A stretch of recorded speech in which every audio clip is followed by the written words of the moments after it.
حج صرف قدموں کا نہیں، یہ سفر صبر کا ہے۔ احرام باندھا ہے، لبیک کہہ رہے ہو، لیکن ذرا سوچو، اگر صبر ہاتھ سے نکل گیا تو کتنی بڑی عبادت رہ جائے گی۔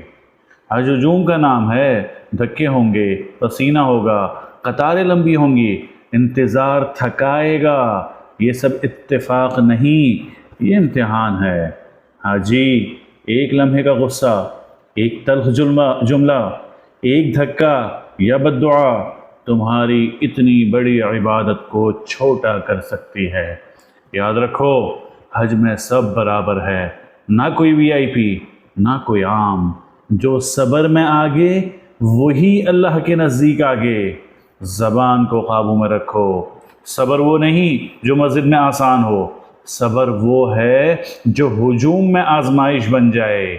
اگر کسی نے تمہیں تکلیف دی تو یاد رکھو، تم اللہ کے گھر کے مہمان ہو، بدلہ لینے نہیں آئے، بدلنے آئے ہو۔ حاجی، صبر صرف برداشت نہیں، صبر عبادت ہے۔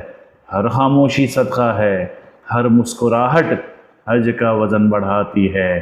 کہیں ایسا نہ ہو کہ تم طواف کرتے رہ جاؤ مگر غصہ تمہارے دل کا طواف کرتا رہے، یہ غصہ تمہارے دل میں گھومتا رہے۔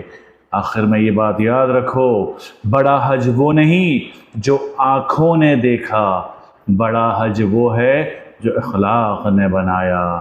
حاجی، صبر چھوٹا تو حج چھوٹا، صبر اپنایا تو حج قبولیت کے قریب پہنچ جائے گا۔